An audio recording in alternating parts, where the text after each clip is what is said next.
Bismillahirrahmanirrahim. Assalamualaikum warahmatullahi wabarakatuh.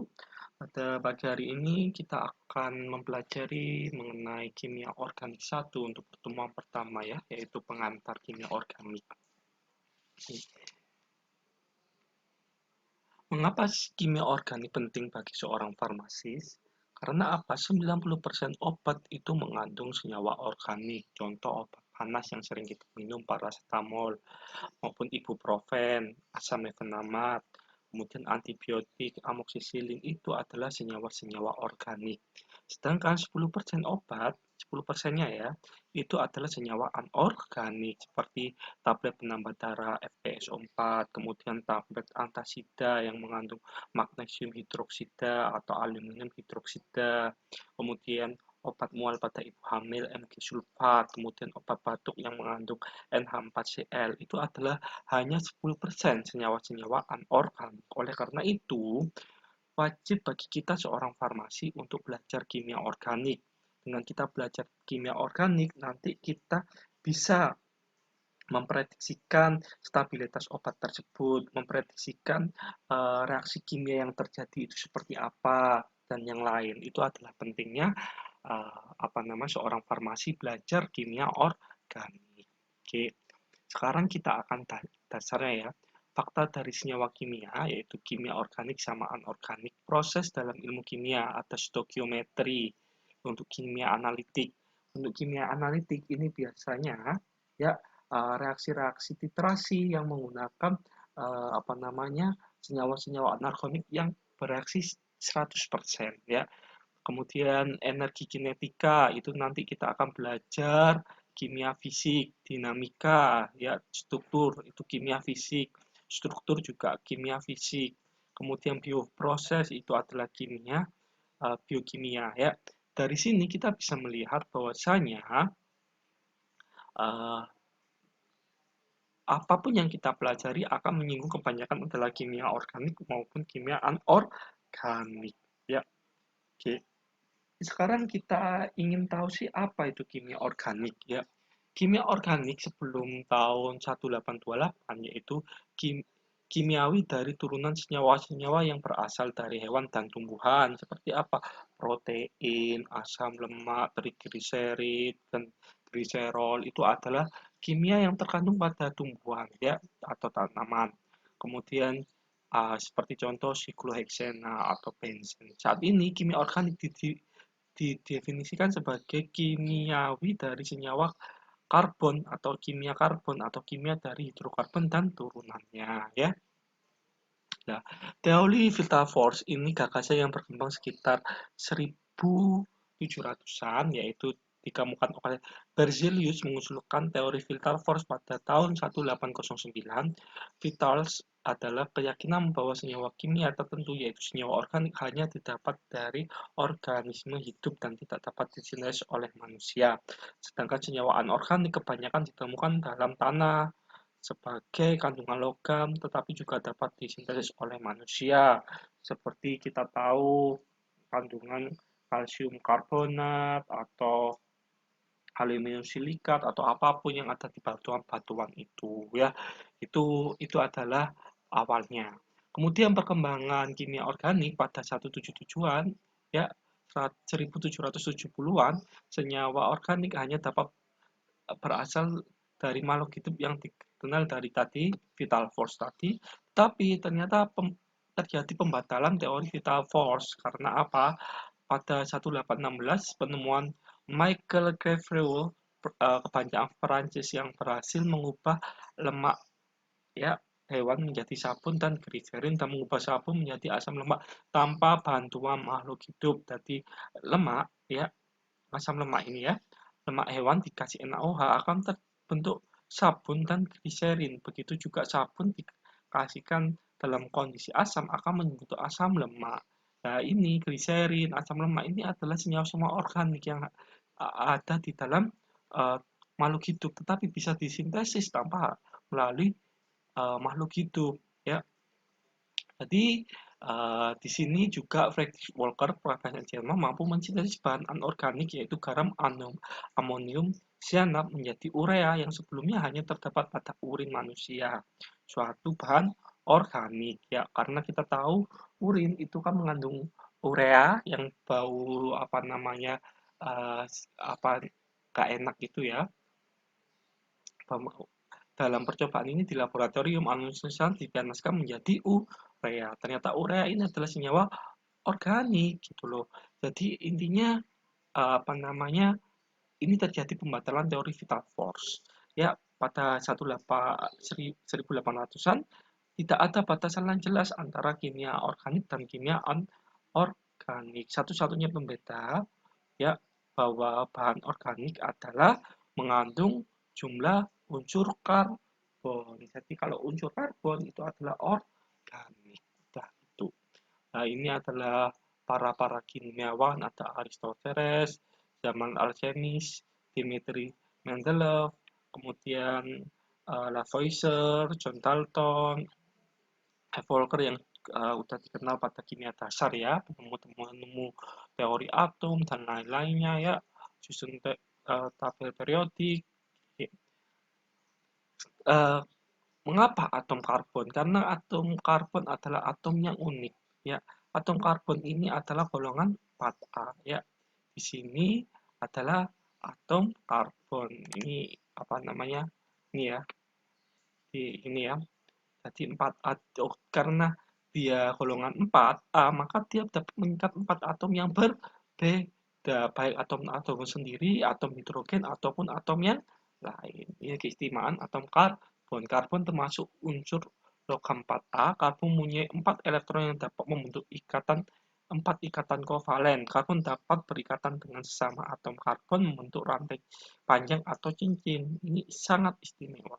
Bersama atom lain atau sesama atom karbon dapat membentuk berbagai macam senyawa. Nah, mengapa belajar kimia organik? Nah, ini semua organisme hidup tersusun dari bahan organik. Jadi nanti kita akan mempelajari mengenai mekanisme obat dan lain-lainnya. Kita harus tahu enzim itu juga senyawa organik, kemudian membran sel senyawa organik, ya. Kemudian mempelajari tentang kehidupan dan makhluk hidup. Kemudian yang paling penting adalah sebagai seorang farmasis mempelajari perkembangan obat dan ilmu biologinya. Beberapa contoh obat adalah senyawa organik, ini Rivaroxaban untuk ini adalah COX-2 selektif ya. Viagra ini obat kuat ya. Ya ini senyawa organik. Terus atom C. Nah, C ini bisa berikatan dengan C atau N ya atau bisa dengan O dan lain-lain. Ini adalah keunikan atom C. Oksikodon ini salah satu derivat MST, morfin ya. Ini lebih kuat daripada MST, morfin stenilis. Kolesterol atau benzil penisilin ya. Ini adalah senyawa-senyawa organik pada obat. Oke, saya singgung ikatan kimia. Ada 2 ikatan kimia yang wajib dimengerti. Sebenarnya ada ikatan logam, kemudian ikatan hidrogen, hidrofobik, dan lain-lainnya. Cuma ini untuk kimiawan harus paham ikatan ionik, yaitu tarik-menarik antara kation dan anion, seperti NaCl, dan ikatan kovalen, ya, pemakaian bersama sepasang elektron pada 2 buah atom. 2 cara menyatakan menggambarkan ikatan kovalen yaitu struktur Lewis, ya, effector dot structure atau Google land bond structure. Ya, elektron valensi yang tidak dipakai membentuk ikatan disebut pasangan elektron bebas atau lone pair elektron ya. Nah, ini adalah ikatan ion. Kalau ikatan ion Na ya melepaskan elektronnya akan dianggap oleh Cl ya. ACl. Kalau untuk ikatan kovalen ini dipakai sharing bersama-sama. Gaya antar molekul salah satunya adalah ikatan hidrogen. Ya, seperti ini ikatan kovalen. Oke. Keelektronegatifan atau En adalah ukuran kemampuan atom menarik elektron pada ikatan kovalen. Elektron negatif semakin dari kiri ke kanan dan dari bawah ke atas pada tabel periodik ya En akan meningkat. Bila atom makin elektronegatif makin besar, kecenderungan untuk menarik elektron pada ikatan kovalen. Akibatnya kelapatan elektron di sekitar atom menjadi bertambah dan muatan sedikit negatif, maka disebut D partial negatif. Sebaliknya, kerapatan elektron pada atom lain yang terlibat pada ikatan kovalen menjadi berkurang dan muatan sedikit positif, D partial positif. Secara keseluruhan membentuk ikatan kovalen polar, pemakaian elektron yang tidak setara dalam ikatan kovalen. Nah, ini elektronegatif yang paling tinggi adalah paling ini F ya. Skala Paulinya hampir 4. Nah, ini kalau ini adalah non polar karena apa? N-nya C sama C adalah 2,5 maka 0. Kalau ini adalah selisihnya masih 0,3 dikatakan non polar. Tapi kalau selisihnya udah tinggi seperti ini ya, sama O ya, hanya berapa 2,2, O-nya adalah 3,4, selisihnya adalah kurang lebih 1,2, maka ini adalah udah polar ya, seperti itu. Tapi kalau ini tarik menariknya meskipun polar tapi saling mentiadakan, makanya CO2 molekul non polar. Oke, coba diberi ini ya, dijawab. Jawabannya berikut dan sebutkan dan ilustrasikan. Dapatkan sebuah senyawa menjadi non-polar jika terdiri atas satu ikatan polar. Ya, nah ini menggunakan simbol D partial positif, D partial negatif. Ya, nah seperti ini. Coba ini D partial D partial negatif. Ya, ini D partial negatif, D partial positif. Ya, oke, cara menulis struktur molekul ada 3 cara penulisannya itu struktur terkondensasi, struktur kerangka, dan Kekul ya. Kalau ini adalah misalnya 2 metil 1,3 butadiena C5H6 terkondensasi adalah seperti ini. Nah, kalau Kekul adalah seperti ini, kalau kerangka adalah seperti ini ya. Jadi ininya dihilangkan atom-atom hanya. Oke, ini latihan penulisan. Saya rasa sudah diajari di kimia organik ya. Saya lanjut. Nah, ini adalah reaksi organik. Ada substrat, reaksi menghasilkan produk. Substrat adalah spesies mengandung atom karbon yang akan diserang oleh bereaksi. Ya. Atom yang mengalami perubahan ikatan selama terjadi reaksi disebut sebagai pusat reaksi. Perubahan pemutusan ikatan kovalen lama dan membentuk ikatan kovalen baru. Reaksi adalah spesies yang menyerang atom C pusat reaksi. Bila tidak menyerang C, spesies dikatakan sebagai katalis. Ya. Produk adalah spesies yang merupakan hasil reaksi berupa lebih dari atau satu senyawa. Oke. Mekanisme reaksi, proses tahap demi tahap pada reaksi organik yang menggambarkan pemutusan dan pembentukan ikatan kovalen dengan melibatkan perpindahan elektron. Seperti ini substrat ini reaksinya, karena ini akan menyerang pusat atom C membentuk produk ini ya. Jadi ini nukleofil akan menyerang C ya, akan terbentuk intermediate produk dan akan terlepas Br. Ya, Br ini akan bereaksi dengan Na nanti membentuk Na Br ya. Ini contoh mekanisme reaksi. Kayak jenis-jenis mana pada reaksi kimia? Ini penting juga ya sebagai seorang kimia organik harus tahu kimiawan ya. Mana reaksi digambarkan antara bahan awal dan produk dalam suatu persamaan. Kalau ini adalah panah reaksi ganda, panah keseimbangan digambarkan antara bahan awal atau produk dalam sebuah keseimbangan persamaan. Kalau dengan panah ujung ganda seperti ini adalah bentuk resonansi. Panah melengkung ya, ini adalah dengan ujung pancing 2 ya, mata pancing 1 2 menunjukkan perpindahan sepasang elektron. Tapi kalau pancing 1 ya seperti kail ini menunjukkan perpindahan 1 elektron. Oke, ini latihan soal. Nah, ini pemecahan ikatan kovalen. Ada 3 cara untuk membelah pasangan elektron yang disebut yang dipakai bersama-sama pada ikatan kovalen asimetri. Pembelahan tak setara menghasilkan ion, kation, dan anion. Seperti ini ya. Dikenal sebagai heterosiklis atau pemutusan heterosiklis. Reaksinya di golongan reaksi ionik. pembelahan setara penghasil suatu radikal. Ini ya, ini dibelah di sini ya, maka ini positif, ini negatif ya. Uh, Maaf, ini contoh yang atas yang tak setara, yang setara radikal, ini X Y radikal ya. Ini menghasilkan radikal yang dikenal sebagai homolisis atau pemutusan homolitik. Reaksi disebut sebagai reaksi radikal.